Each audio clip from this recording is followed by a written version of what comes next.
ಒಡಿಸ್ಸಾದಲ್ಲಿರೋ ಪೂರಿ ಜಗನ್ನಾಥ್ ದೇವರ ದರ್ಶನ ಪಡಿಬೇಕು ಅಂದರೆ ನಿಜಕ್ಕೂ ನಾವು ಪುಣ್ಯ ಮಾಡಿರಬೇಕು. ಬಟ್ ನಮಗೆ ಮೈಸೂರಿನಲ್ಲೇ ನೋಡೋ ಅಂಥ ಅವಕಾಶ ಸಿಕ್ಕಿದೆ. ಹಲೋ ಎಲ್ರಿಗೂ ನಮಸ್ಕಾರ, welcome to my mini vlog. ಇವತ್ತು ಶನಿವಾರ ಮನೇಲಿ ಪೂಜೆ ಎಲ್ಲ ಮುಗಿಸಿ ದೇವಸ್ಥಾನಕ್ಕೆ ಹೋಗೋಣ ಅಂತ ಹೇಳಿ ಹೊರಟಿದ್ವಿ. ಲಾಸ್ಟ್ ವೀಕೇ ಹೋಗಬೇಕಿತ್ತು, ಬಟ್ ಹೋಗೋದಕ್ಕೆ ಆಗಿರಲಿಲ್ಲ. ಈ ದೇವಸ್ಥಾನ ಸುಮಾರು 5 ವರ್ಷದ ಹಿಂದೆನೇ ಓಪನ್ ಆಗಿತ್ತು, ಬಟ್ ನಮಗೆ ಗೊತ್ತಿರಲಿಲ್ಲ. ಈಗ ಗೊತ್ತಾಯಿತು, ಹಾಗಾಗಿ ಹೊರಟಿದ್ದೀವಿ. ಖಂಡಿತವಾಗ್ಲೂ ಪೂರಿ ಜಗನ್ನಾಥ್ ದರ್ಶನ ಪಡಿಬೇಕು ಅಂದರೆ ತುಂಬಾ ಅದೃಷ್ಟ ಮಾಡಿರಬೇಕು. ಏಕೆ ಅಂದರೆ ನಮ್ಮ ಹತ್ರ ಎಷ್ಟೇ ದುಡ್ಡಿದ್ರೂ ಆ ಭಗವಂತ ನಮ್ಮನ್ನು ಯಾವಾಗ ಕರೆಸ್ಕೊತಾನೋ ಆವಾಗಲೇ ಆ ದರ್ಶನ ಪಡೆಯೋದಕ್ಕೆ ಸಾಧ್ಯ. ಬಟ್ ನಮ್ಮ ಮೈಸೂರಿನಲ್ಲಿ ನೋಡೋವಂಥ ಅವಕಾಶ ನಮ್ಮೆಲ್ಲರಿಗೂ ಸಿಕ್ಕಿದೆ.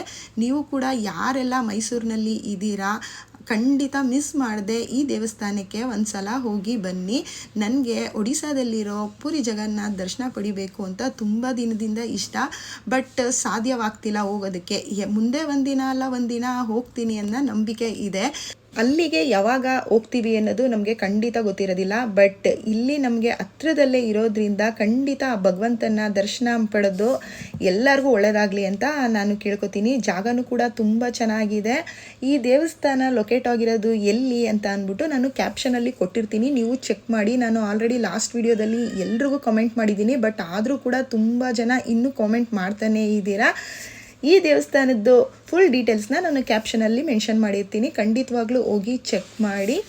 ಆ ಭಗವಂತ ಎಲ್ರಿಗೂ ಕೂಡ ಒಳ್ಳೇದು ಮಾಡಲಿ ಅಂತ ಕೇಳ್ಕೊತೀನಿ. ವಿಡಿಯೋ ಇಷ್ಟ ಆಯಿತು ಅಂದರೆ ಲೈಕ್ ಮಾಡಿ, ಶೇರ್ ಮಾಡಿ. ನೀವಿನ್ನೂ ನನ್ನ ಚಾನಲ್ನ ಫಾಲೋ ಮಾಡ್ತಿಲ್ಲ ಅಂದರೆ ಖಂಡಿತ ಫಾಲೋ ಮಾಡಿ.